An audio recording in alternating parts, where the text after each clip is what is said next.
Assalamualaikum warahmatullahi wabarakatuh.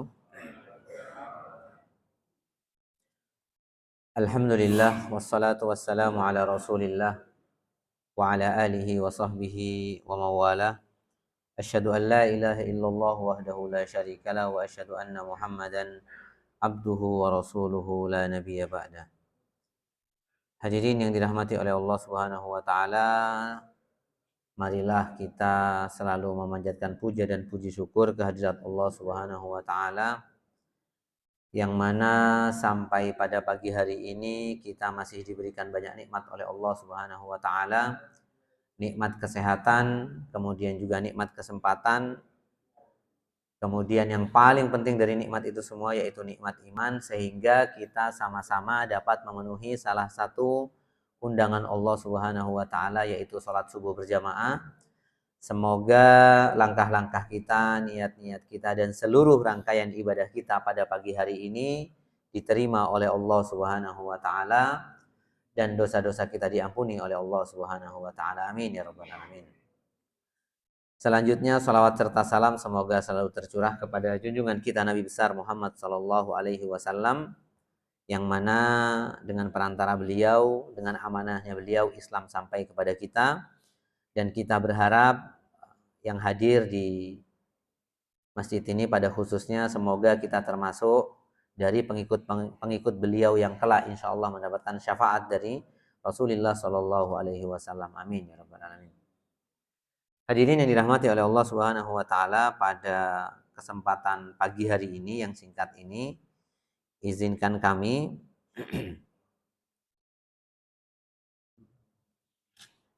mengurai secara singkat mutiara-mutiara hadis Nabi Shallallahu Alaihi Wasallam, ya. Karena menurut para ulama, ilmu itu qala Allah wa qala Rasul, ya. Ilmu itu adalah perkataan, ya, firman Allah dan sabda Rasulullah Shallallahu Alaihi Wasallam. Nah, di sini kami mencoba mengutip hadisnya sebetulnya panjang, cuman kami kutip yang paling ringkas, ya, karena waktunya juga terbatas.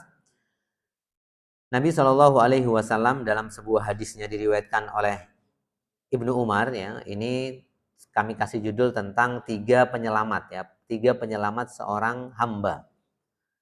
Ya, Nabi Shallallahu Alaihi Wasallam diriwayatkan oleh Ibnu Umar.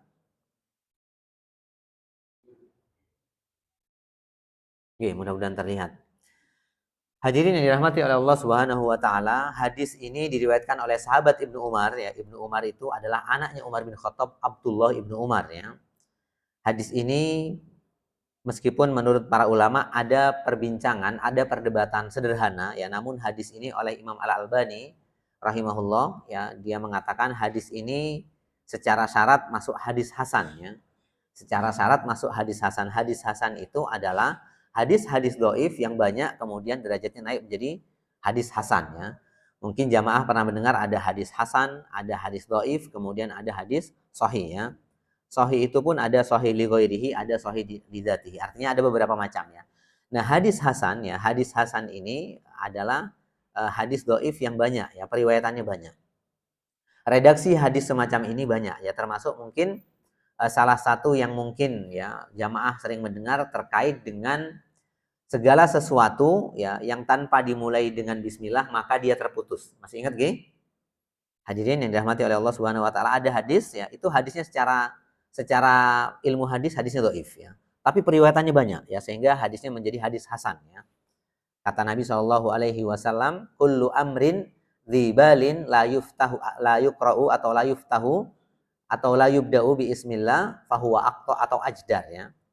Jadi segala sesuatu yang tidak dimulai dengan basmalah, sehingga kan banyak kita mulai sesuatu dengan basmalah, misalnya naik kendaraan bismillah, mau ke kampus, mau ke sekolah, mau ke ya kemana saja biasanya pakai bismillah, ya. Menurut para ulama hadisnya secara syarat dia dhaif, tapi ada indikasi atau ada indikator-indikator yang lain yang membuat dia menjadi hadis hasan. Nah, ini hadisnya saya bacakan.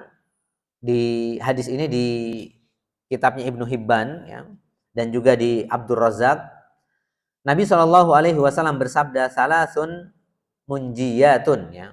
Kata Nabi Shallallahu Alaihi Wasallam ada 3 perkara yang dapat menyelamatkan seseorang ya, atau di bahasa ringkasnya 3 penyelamat ya.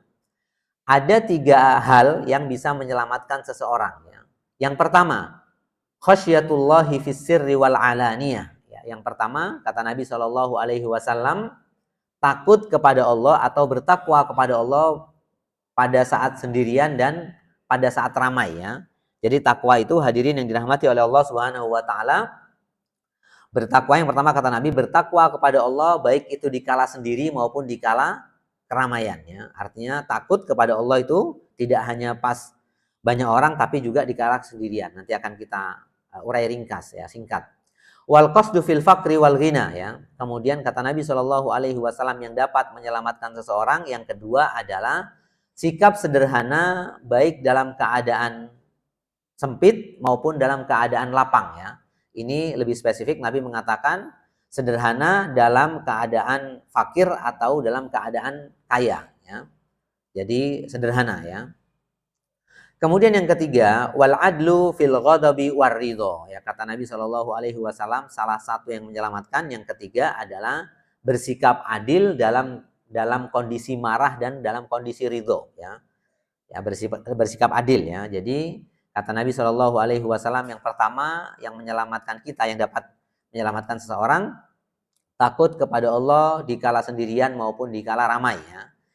Kemudian yang kedua sederhana ya, sederhana pada waktu sempit dan lapang. Yang ketiga berlaku adil pada saat marah dan ridho ya. Nah hadirin yang dirahmati oleh Allah Subhanahu Wa Taala, 3 hal ini tentu penting ya untuk saat ini menurut kami ya, karena beberapa waktu belakangan sikap-sikap ini memang kita butuhkan ya. Sikap atau sifat ini perlu kita butuhkan. Yang pertama, takwa ya. Takwa itu ternyata ada 2 aspek penting ya. Yang pertama takwa. Takwa itu ternyata tidak hanya di keramaian, juga dikala sendiri ya. Jadi kesempurnaan ketakwaan itu dikala sendiri dan di keramaian. Nah, kalimat sir ya mungkin atau yang sirri ya, itu adalah lawan dari ramai ya, lawan dari ramai.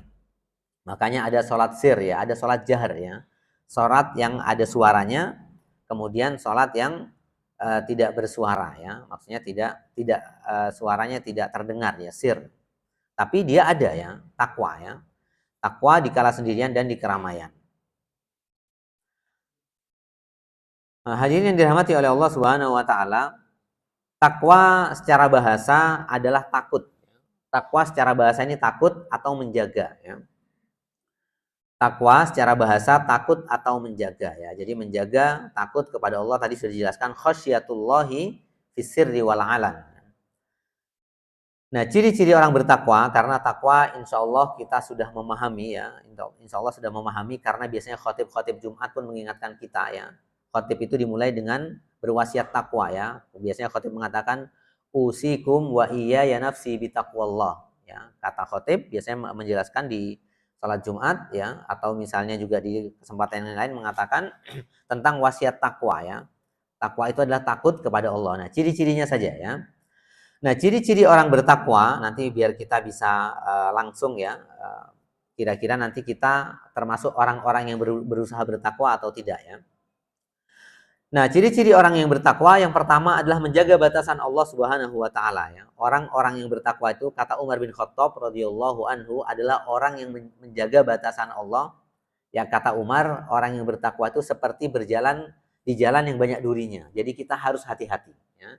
Kata Umar bin Khattab, bagaimana menyederhanakan takwa? Takwa itu kalau kita berjalan banyak duri, banyak rintangan, kita menghindar. Itu namanya takwa. Ya, kita menjaga supaya kaki kita tidak tertusuk duri ya, kemudian tidak sakit kaki kita, maka itu namanya takwa. Jazakallahu khair. Ya, jadi takwa itu ciri-cirinya orang bertakwa adalah dia selalu menjaga, ya menjaga batasan-batasan Allah. Allah bilang ini halal, ini haram, dia jaga ya. Itu namanya orang bertakwa. Kemudian beribadah dengan sungguh-sungguh ya, beribadah dengan sungguh-sungguh karena pada prinsipnya ibadah kita itu sebagian itu membuat orang bertakwa, sebagaimana yang insya Allah beberapa hari ke depan ya, atau satu bulan penuh lah kita akan berpuasa ya. Puasa itu nanti menjadikan orang bertakwa ya. Jadi beribadah dengan sungguh-sungguh nanti akan melahirkan ketakwaan.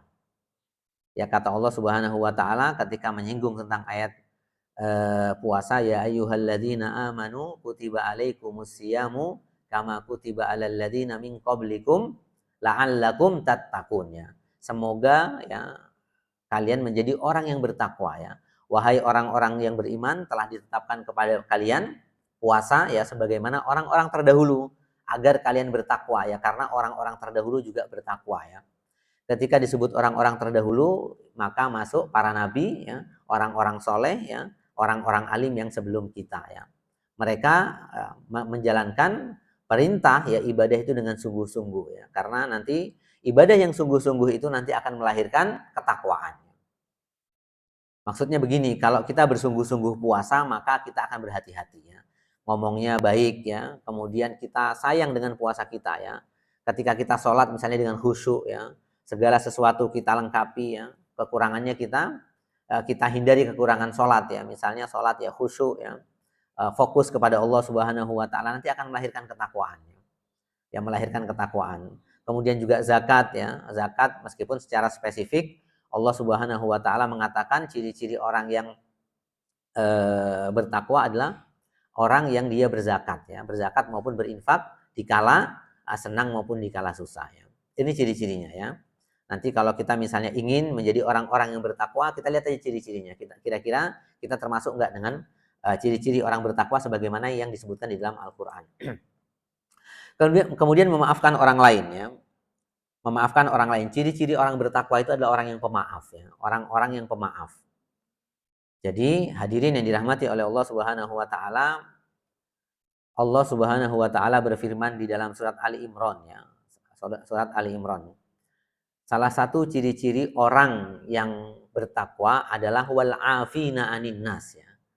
Ya, jadi pemaaf itu adalah ciri-ciri orang bertakwa ya. Jadi kalau ada sifat-sifat pemaaf ya di dalam diri kita maka kita beruntung ya. Tidak boleh terlalu marah ya. Ada pepatah Arab itu mengatakan cintailah ya seseorang itu sekedarnya saja ya. Marah juga sekedarnya saja ya. Benci sekedarnya saja. Kenapa? Karena memang ya suatu saat kita butuh dan lain sebagainya. Memaafkan orang lain. Jadi memaafkan orang lain. Salah satu cirinya di dalam surat Al Imran ya Allah Subhanahu wa taala mengatakan di dalam surat Al Imran wasari'u ila maghfiratin mir rabbikum wa jannatin arduhas samawati wal ardu uiddat lil muttaqin ya. Kata Allah Subhanahu wa taala salah satu surga ya yang dijanjikan ya itu adalah bagi orang-orang yang bertakwa. Ya, kata Allah Subhanahu wa taala termasuk salah satunya ada wal afina anin nas ya. Termasuk orang-orang yang selalu memaafkan orang lain. Nah, sekarang ini kita perlu banyak memaafkan ya. Memaafkan diri kita, memaafkan saudara kita ya, anak, istri, kita banyak memaafkan ya. Karena itu ciri-ciri orang bertakwa. Ciri-ciri orang bertakwa adalah banyak memaafkan ya. Kemudian berzikir ya. Hadirin yang dirahmati oleh Allah Subhanahu wa taala, ciri-ciri orang bertakwa adalah banyak berzikir ya. Zikir itu salah satu ciri-cirinya ya, ciri-cirinya orang bertakwa. Kata Nabi Shallallahu alaihi wasallam, salah satu perbuatan yang disukai oleh Allah adalah lisan kita selalu basah dengan zikir ya. Dengan istighfar ya. Ya kata Imam Syafi'i rahimahullah mengatakan banyak-banyaklah kita beristighfar ya. Karena kita tidak tahu istighfar itu turun ya, ampunan itu turun di mana kita tidak tahu ya. Ketika kita mau makan kita beristighfar ya. Ketika kita mau keluar rumah kita beristighfar ya. Kita istighfar terus, mau ke masjid banyak-banyak istighfar. Jalan dari rumah ke masjid kita perbanyak istighfar ya. Kata Imam Syafi'i ya, perbanyaklah istighfar karena kita tidak tahu ampunannya itu kapan datang ya. Karena kalau kita sudah diampuni kita aman ya. Ya kata hadis yang sangat singkat Nabi mengatakan barang siapa yang mengatakan astaghfirullahaladzim alladzi la ilaha illa huwal hayyul qayyum wa atubu ilaih, maka dosa kita akan diampuni meskipun sebanyak buih di lautan ya. Terus saja beristighfar ya. Beristighfar, mau naik mobil, di mobil banyak istighfar ya. Kemudian zikir, ada tahlil, ada tahmid, kemudian ada takbir ya.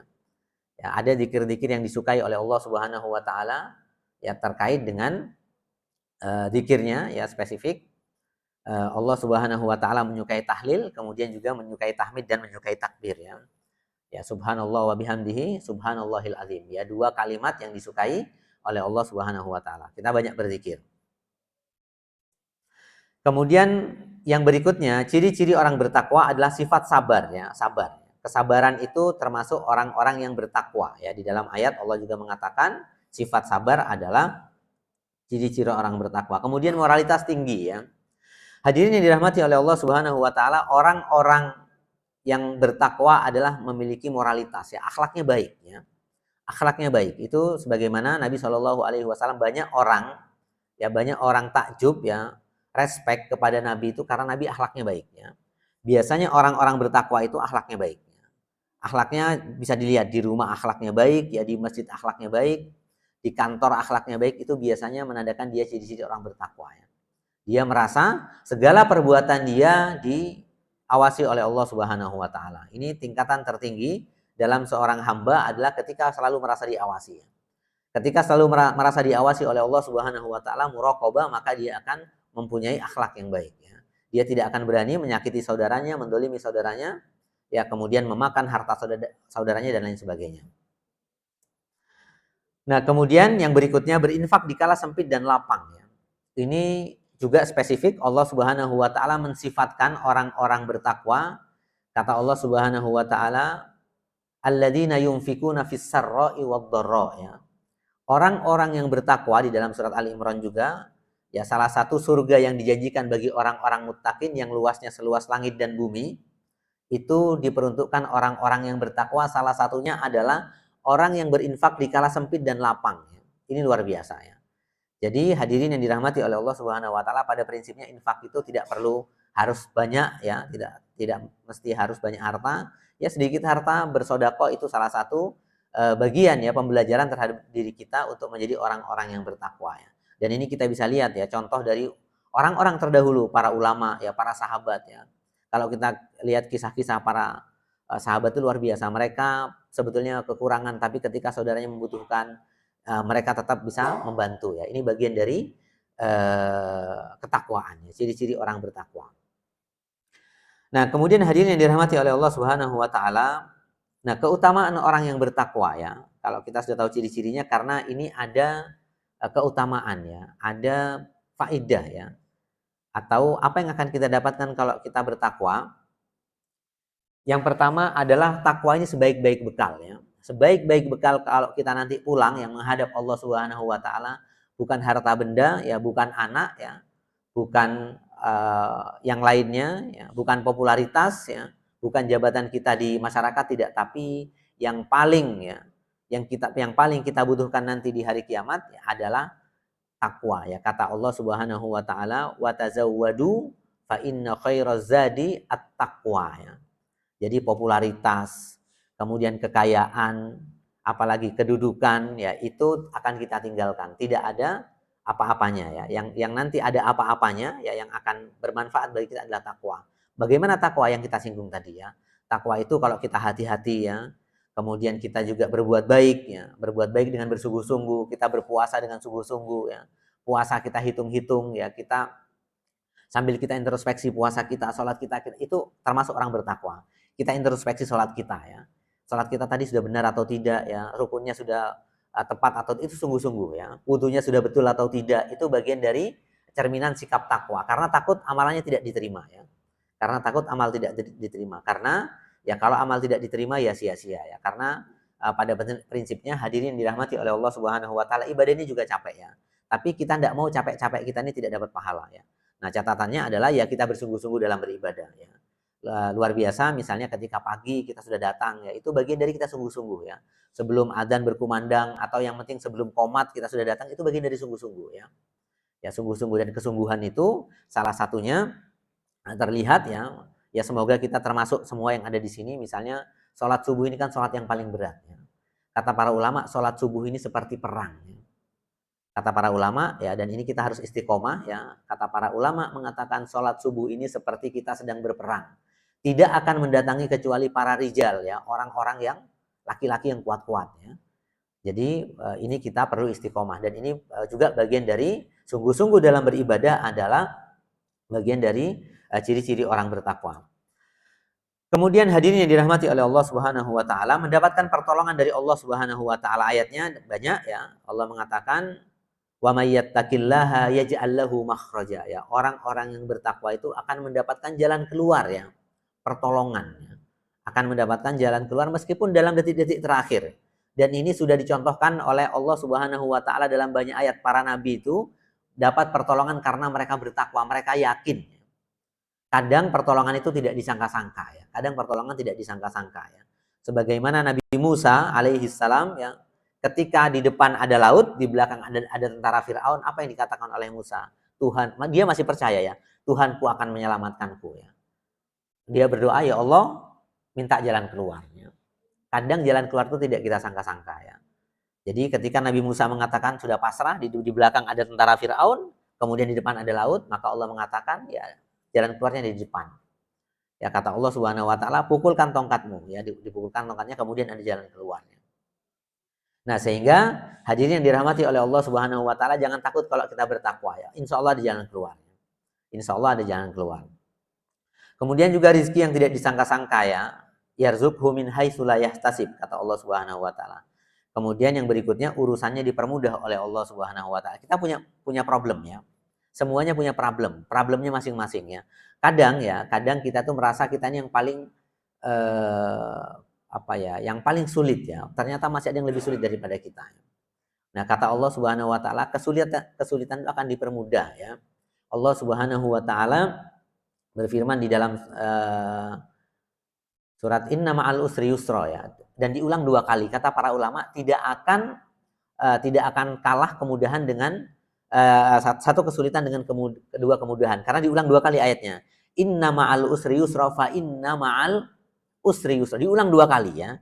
Ya, diulang 2 kali. Jadi diingat-ingat hadirin yang dirahmati oleh Allah Subhanahu wa taala, dan juga nasihat buat saya pribadi, kalau ada kesulitan sesungguhnya Allah mengatakan inna ma'al usri yusra, diulang sekali lagi fa inna ma'al usri yusra ya. Jadi yakinlah ya, kalau kita bertakwa jalan keluar tidak jauh-jauh dan urusan kita akan dipermudah.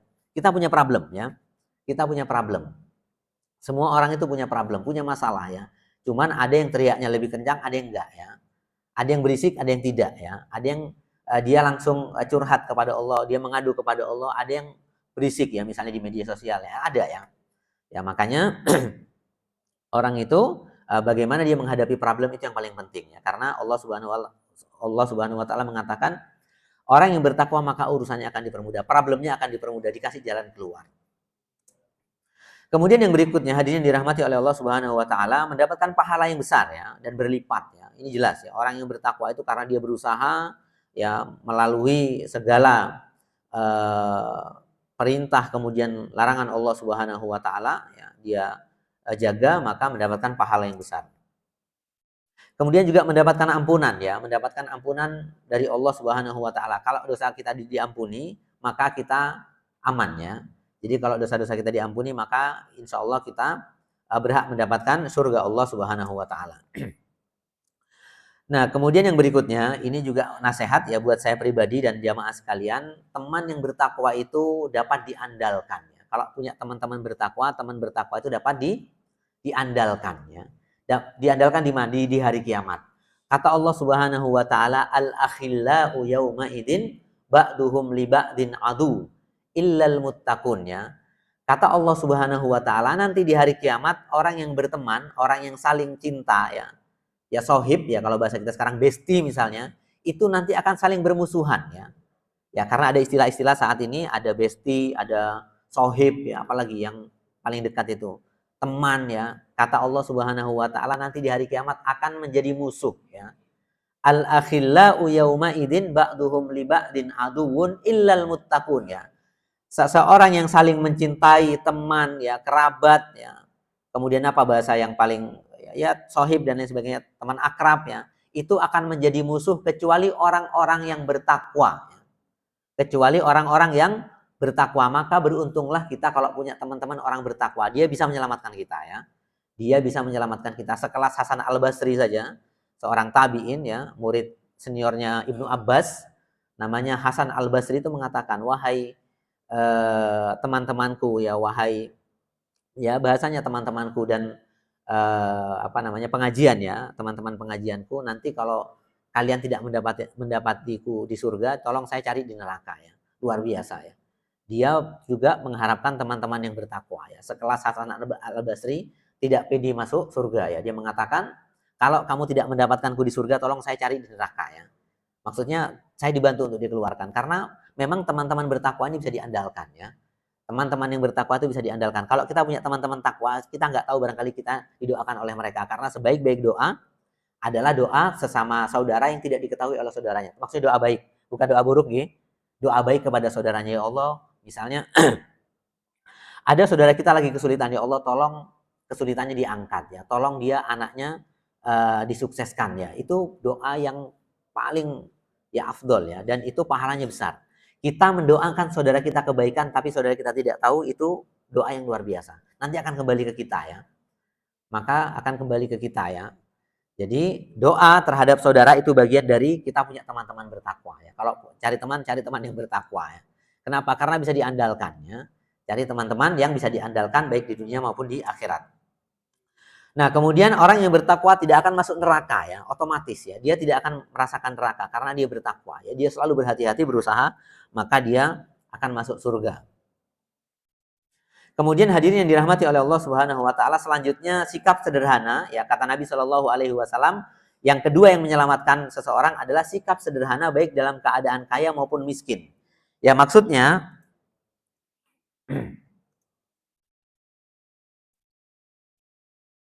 hadirin yang dirahmati oleh Allah Subhanahu wa taala, karena memang pada prinsipnya harta benda ini adalah perhiasan dunia ya. Orang itu biasanya akan berubah, kata para ya ada kalimat nih. Ada kalimat itu, ada quote ya, seseorang itu bisa dilihat berubah atau tidak ketika dia punya harta dan punya jabatannya. Karena apa? Karena memang harta ini, kata Allah Subhanahu wa taala di dalam, ini saya kutip 2 ayat di dalam surat Al-Kahfi, mudah-mudahan terlihat, al-malu wal banuna zinatul hayatid dunya. Insyaallah yang sering baca surat Al-Kahfi ketemu ayat ini. Al-malu wal banuna zinatul hayatid dunya. Harta dan anak-anak itu adalah perhiasan dunia. Perhiasan dunia, dan kadang yang manusia itu lupa kalau itu hanya perhiasan saja, itu hanya pernak-pernik saja. Dunia itu pernak-perniknya harta iya. Kalau kita punya harta banyak, alhamdulillah ya. Nah, harus kita berikan di jalan Allah Subhanahu wa taala. Kemudian juga punya anak ya. Anak itu juga harta, perhiasannya. Dan itu pernak-pernik, bukan perlu kita miliki sampai kita misalnya tamak dan lain sebagainya. Kemudian ada ayat di dalam surat juz 30 juga, wa innahu lihubbil khairi lasyadid ya. Ini kalau nggak salah surat Al-Adiyat ya, Al-Adiyat. Wa innahu lihubbil khairi lasyadid. Kata para ulama ya, ulama tafsir mengatakan kalimat al-khair di sini, wa innahu lihubbil khairi lasyadid ya, bahwasanya manusia itu sangat cinta ya. Lihubbil khairi, sangat cinta pada kebaikan, lasyadid ya. Kalimat khair di situ spesifik kepada harta ya. Manusia itu cinta terhadap harta. Ya, manusia itu cinta terhadap harta ya. Nah, oleh karenanya hadirin yang dirahmati oleh Allah Subhanahu wa taala, tidak boleh tamak ya, tidak boleh serakah ya, karena sekarang kita lihat banyak di antara manusia itu ketika dia berbicara harta maka tidak peduli cara mendapatkan ya. Temannya disikut ya, kemudian temannya ditipu dan lain sebagainya, maka tidak boleh ya, tidak boleh serakah, tidak boleh tamak ya. Karena memang yang ini perlu kita jadikan bahan renungan. Kata Nabi Shallallahu alaihi wasallam dalam sebuah hadis yang panjang, dan ini sifat ini perlu kita hilangkan dalam diri kita. Manusia itu, kata Nabi Shallallahu alaihi wasallam, kalau dikasihi 1 gunung emas, ya maka dia akan meminta yang kedua. Itu udah karakter manusia ya. Ya, innal insana khuliqa halu'a ya. Idza massahu syarru jazua wa idza massahul khairu manu'a, jelas ya. Jelas kata Allah Subhanahu wa taala, manusia itu kalau dikasih 1 gunung emas, dia mesti minta yang kedua ya. Dikasih 1 rumah, minta yang kedua, itu karakter, dan memang itu harus kita kendalikan. Kalau enggak nanti kita akan terus ya, akan terus. Oleh karenanya kata Nabi ya, kita kendalikan ya. Boleh punya harta, tidak dilarang ya. Jadi orang kaya itu tidak dilarang ya. Jadi orang kaya tidak dilarang. Usahakan kekayaan ya, kemudian kelebihan kita ya, itu dijadikan sebagai batu pijakan ya. Nah, kemudian tidak mubadzir ya. Maksudnya tidak berlebihan. Tadi tidak ketika kaya tidak berlebihan, ketika miskin juga tidak berlebihan. Yang kalau kaya tidak mubadzir ya. Ini ada ayatnya kata Allah Subhanahu wa taala, "Innal mubadzirina kanu ikhwanas syayatin wa kana syaitanu li rabbih kafura" ya. Sesungguhnya perbuatan mubadzir itu temannya setan ya. Kalau kita memang punya harta nggak perlu kita hambur-hamburkan ya. Kita berikan kepada orang-orang yang membutuhkan atau kita gunakan sesuatu yang bermanfaat buat diri kita maupun orang lain ya. Maupun orang lain ya. Mubadzir itu adalah menghambur-hamburkan harta. Ada satu batasan ya. Ada satu batasan ya, kata Nabi Shallallahu Alaihi Wasallam, kita boleh kok ya, boleh menggunakan pakaian yang baik ya, misalnya punya mobil yang bagus boleh ya, selama tidak berlebihan ya, selama tidak untuk sesuatu yang sifatnya nanti kesombongan tidak boleh ya. Tapi kalau kita pengen beli ini karena barangnya bagus tidak masalah, meskipun mahal tidak masalah ya. Karena para sahabat juga ada yang seperti itu ya. Nabi juga kadang membeli barang-barang yang bagus ya. Kudanya Nabi kuda bagus ya. Ketika Nabi mau berperang beli kuda yang paling kuat, yang paling bagus tidak masalah ya. Tidak masalah selama memang kita butuhkan fungsional ya. Kita beli mobil yang bagus supaya apa? Supaya nyaman ya. Boleh ya, boleh. Namun tidak mubazir ya. Kita beli baju yang enak dilihat ya. Baju yang wangi, kalau ke masjid orang itu tidak kelihatan kusut. Memang perlu ya. Nabi itu kata para sahabat dari sisi pakaian juga bagus ya. Nabi punya kendaraan juga bagus. Kemudian minyak wanginya juga parfumnya parfum bagus. Sekarang kan mungkin banyak parfum-parfum yang bagus. Tidak masalah selama tidak mubazir ya. Selama kita manfaatkan untuk hal-hal yang penting ya, untuk yang fungsional. Nah, kemudian juga tidak bakhil ya. Lawan mubadzir adalah tidak bakhil. Kalau kita punya harta tidak perlu bakhil juga ya, tidak perlu kita bakhil ya, karena ada ayat di dalam Al-Qur'an, alladzina yabkhuluna wa ya'muruna an-nasa bil bukhli wa yaktumuna ma atahumullahu min fadli wa a'tadna lil kafirina adzaban muhina. Ya, di sini Allah mengatakan orang-orang ya yang bakhil dan juga menyuruh orang-orang untuk berbuat bakhil ya. Maka ini tidak boleh ya. Kemudian di akhir ayatnya Allah mengatakan akan disiapkan adab yang pedih ya. Adab yang pedih bagi orang-orang yang berbuat bakhil ya. Tidak perlu pelit-pelit. Kalau seorang suami tidak perlu pelit-pelit kepada istri ya. Kalau kita istri kasih aja tidak apa-apa ya. Tidak apa-apa karena itu bagian dari kata Nabi Shallallahu Alaihi Wasallam, itu buat kita para laki-laki ya. Mudah-mudahan ibu-ibu yang mendengar nanti jangan sampai di rumah nanti ditagih ya. Jadi kita yang laki-laki, bapak-bapak, nanti mungkin di sini ada yang muda-muda menjadi seorang bapak, jangan pelit-pelit kepada istri ya, kepada keluarga. Karena kata Nabi Shallallahu Alaihi Wasallam, sebaik-baik harta yang diinfakkan oleh seorang laki-laki adalah kepada keluarganya. Ya. Jadi itu sebaik-baik harta ya. Mau sodako, mau haji, masih baik lagi orang yang berinfak kepada keluarga, kepada anak istri itu lebih baik ya. Dibandingkan misalnya kita sedekah, misalnya mau bangun masjid dan lain sebagainya, ya baik. Tapi lebih baik lagi seseorang kalau dia berinfak, ya laki-laki berinfak kepada anak istri itu paling baik, harta paling baik. Harta paling baik laki-laki ketika diinfakkan kepada anak dan istri, kepada keluarga ya. Jadi jangan bakhil-bakhil ya. Kalau istri minta apa ya diberikan ya, diberikan selama memang tidak mubazir. Selama kita tahu batasannya, maka tidak boleh bakhil ya. Nah, kemudian hadirin yang dirahmati oleh Allah Subhanahu wa taala, kemudian juga tidak sombong ya. Kalau kaya tidak perlu sombong ya, karena semua ini titipan ya. Karena kita dikasih beberapa profil orang di dalam Al-Qur'an, ada Qarun ya. Kemudian ada Firaun, karena mereka sombong ya. Merasa di atas ya, kemudian mereka sombong. Tidak boleh, karena kesombongan itu kata Allah Subhanahu wa taala, kesombongan itu adalah selendangku ya. Al-kibriya uridai ya. Barang siapa yang sombong maka akan aku ambil ya. Tidak boleh sombong. Kalau kita misalnya punya harta, kita banyak-banyak bersyukur ya. Banyak-banyak bersyukur kepada Allah Subhanahu wa taala supaya harta kita ditambah ya. Supaya harta kita, kenikmatan kita ditambah oleh Allah Subhanahu wa taala. Kemudian juga ketika miskin juga tidak boleh merendahkan diri ya. Kalau miskin ya tidak apa-apa, kita tidak perlu merendahkan diri juga ya. Artinya miskin itu kadang Allah menguji kita. Banyak orang diuji miskin berhasil, diuji kaya tidak berhasil ya. Makanya kata para ulama, belum tentu orang yang miskin itu lebih baik daripada orang yang lapang ya. Bisa jadi miskin itu lebih baik. Karena apa? Ujiannya. Karena kata para ulama, nikmat itu akan dimintai pertanggungjawaban, sedangkan ujian akan mendapatkan pahala ya. Sedangkan ujian akan mendapatkan pahala. Kalau kita diuji kemiskinan, sakit ya, kesempitan, maka balasannya cuma pahala ya. Tapi kalau diuji dengan kekayaan, kelapangan, maka akan ditanya nanti sama Allah, kamu tak kasih nikmat, apa yang kamu lakukan ya. Tapi kalau orang yang sempit, kamu tak kasih kesempitan, ini pahalamu langsung ya. Tapi kalau orang dikasih kelebihan kelapangan ya, kelebihan harta, kesehatan, kita semua akan ditanya nanti ya. Kata ayat ya ketika itu ada satu kisah Nabi bersama Umar bin Khattab, ya kisah ini terkenal. Umar bin Khattab dan Abu Bakar, mereka memakan satu anak kambing, ya, anak domba, ya, memakan anak kambing. Kemudian setelah makan Nabi mengatakan, kata Nabi, latus alunna yauma idzin anin naim, ya, kalian akan ditanya wahai Abu Bakar, wahai Umar, ya. Nabi waktu itu lagi makan kambing guling, ya, kalau bahasa kita, ya, makan satu kambing, kambing muda dimakan bertiga.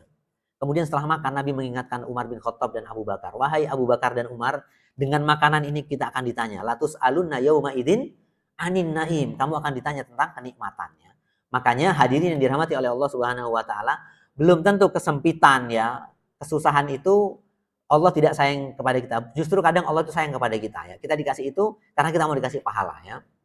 Makanya para nabi itu kadang sudah sakit, sudah jatuh, dijatuhkan lagi. Supaya apa? Allah itu ingin melihat kadar ketakwaanmu sampai di mana, ya.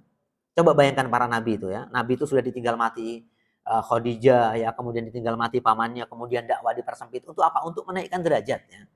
Ya, semakin kita takwa, derajat kita semakin tinggi, ya. Dan itu para nabi sudah melakukannya. Nabi Ayub misalnya, Nabi Ayub tuh kurang bagaimana diuji oleh Allah Subhanahu wa taala. Tapi dia tidak goyah, ya. Dia tidak goyah, ya. Bahkan kata Nabi Ayub, ketika semua penyakit itu menjalar di tubuhnya, dia cuma bilang, ya Allah, jangan sampai mulutku juga kena. Kata Nabi Ayub, jangan sampai mulutku juga kena, karena aku nanti nggak bisa berzikir. Luar biasa. Setelah itu langsung pertolongan datang, ya. Jadi belum tentu kesempitan, ya, sakit, kesulitan itu Allah tidak sayang. Justru itu kita mau dikasih pahala oleh Allah Subhanahu wa taala kalau kita sabar. Nah, kemudian yang terakhir, hadirin yang dirahmati oleh Allah Subhanahu wa taala, ini penting saat ini, berlaku adil pada saat marah dan senang, ya. Ini penting, ya. Berlaku adil, ya, pada saat marah, pada saat tidak suka, dan pada saat senang, ya. Kalau pada saat senang kita bisa adil, ya. Tapi pada saat marah belum tentu, ya. Nah, hadirin yang dirahmati oleh Allah Subhanahu wa taala, adil secara bahasa lawannya dolim, ya. Ini singkat sedikit saja. Adil itu lawannya dolim, ya. Kalau dalam bahasa Arab, adil itu adalah menempatkan sesuatu pada tempatnya, bukan dalam arti yang lain, misalnya sama rasa sama rata, enggak. Itu lain, ya. Adil di dalam Al-Qur'an, ya. Adil di dalam Al-Qur'an adalah menempatkan sesuatu pada tempatnya, ya. Menempatkan sesuatu pada tempatnya itu adalah orang yang adil. Nah, salah satu sifat Allah yaitu adalah adil, ya. Salah satu sifat Allah di dalam Asmaul Husna, Allah itu Maha Adil, ya. Keadilan Allah itu adalah keadilan yang sempurna, ya. Tidak ada cacat, ya. Ketika Allah mengatakan saya adalah Maha Adil, maka keadilan Allah itu sempurna, ya, tidak ada cacat.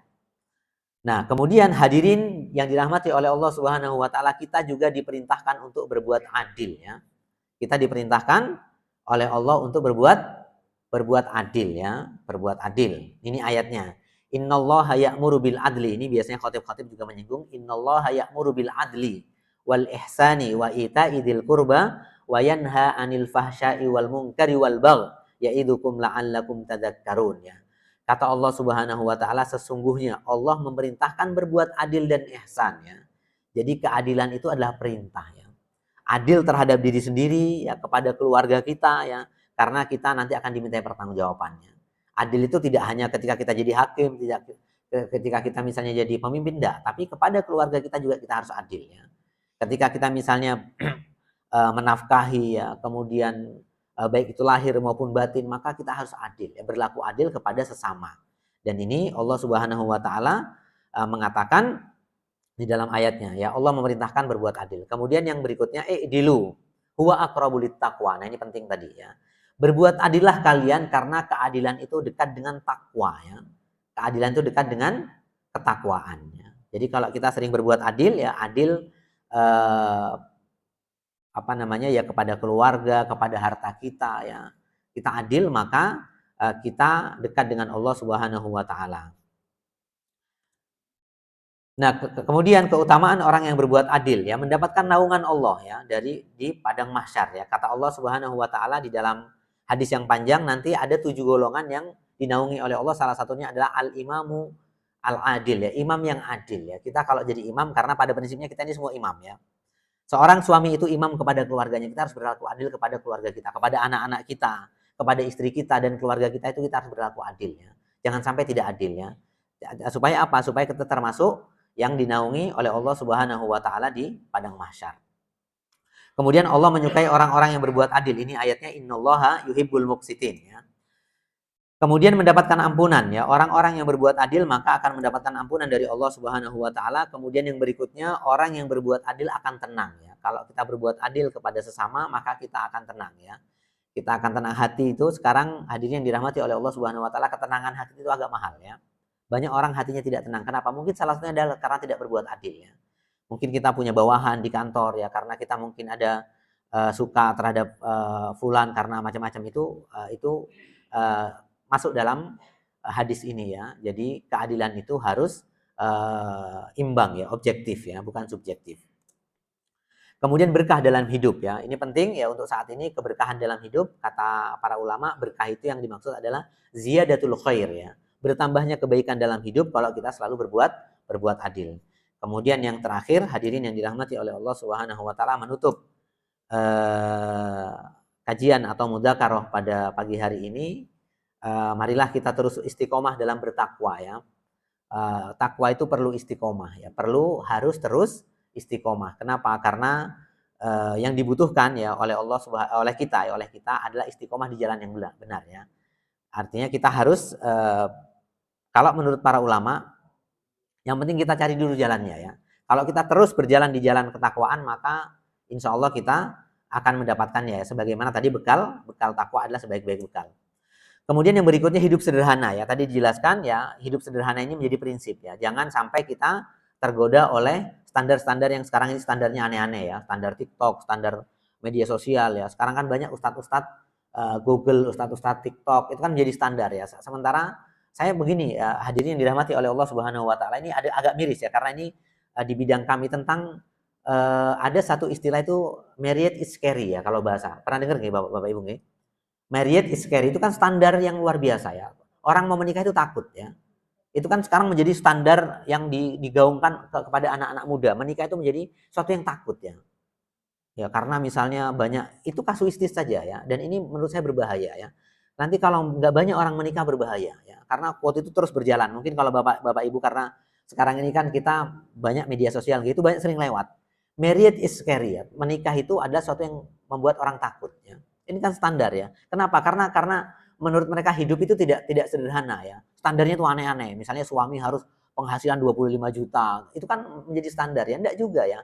Menikah itu kan kalau kita pakai prinsip Al-Qur'an kan sederhana sebetulnya ya. Kata Allah Subhanahu wa taala, kalau kita yakin menikah maka akan dikayakan ya. Jarang saya temui, karena saya juga sudah menikah ya. Jarang saya mungkin bapak-bapak sebagian tahu ya. Saya dulu ketika menikah, ketika jomblo ya enggak punya apa-apa, tapi setelah menikah kan punya apa-apa. Dan bapak-bapak ini sebagian sudah senior menurut saya, lebih paham daripada kita ya. Menikah itu harta nanti belakangan akan dikasih oleh Allah Subhanahu wa taala. Yang tadi nggak punya harta jadi punya harta, punya rumah, punya kendaraan, itu biasa ya. Nah, sekarang quote ini berbahaya ya. Makanya kita sebagai bapak ya, sebagai saudara, harus kita gaungkan bahwasanya menikah itu tidak menakutkan. Menikah itu justru berpahala ya. Daripada lontang-lantung ngajak anak orang berpacaran, justru berdosa ya. Itu tidak bertakwa ya. Justru yang bertakwa itu adalah orang yang menikah. Karena menurut saya ini perlu kita luruskan ya, perlu kita luruskan. Kenapa? Karena sekarang kesederhanaan hilang ya, karena standarnya kalau menikah macam-macam itu terlalu berlebihan. Nah, kemudian yang terakhir, nah semua itu hadirin yang dirahmati oleh Allah Subhanahu wa taala juga menjadi pegangan ya. Adil itu menjadi pegangan kita, karena saat ini banyak orang-orang tidak bisa berlaku adil karena banyak hal ya. Oleh karenanya dengan hadis ini kita diingatkan ya oleh Nabi Shallallahu alaihi wasallam tentang berlaku adil. Baik itu kalau misalnya kita jadi pimpinan ya, jadi punya amanah, maka kita harus berlaku adil. Terutama yang paling sekup, yang paling kecil adalah kita berlaku adil pada keluarga kita ya. Jangan sampai kita membeda-bedakan ya anak ya. Kemudian juga misalnya membedakan istri dengan keluarga yang lain, maka tidak boleh ya. Kita harus berlaku adil. Demikian hadirin yang dirahmati oleh Allah Subhanahu wa taala, singkat ya. Semoga ada manfaatnya. Wallahu a'lam bishawab. Kita akhiri dengan membaca doa kafaratul majlis. Subhanakallahumma wa bihamdika asyhadu an la ilaha illa anta astaghfiruka wa atubu ilaik. Saya akhiri, kurang lebihnya mohon maaf. Assalamualaikum warahmatullahi wabarakatuh.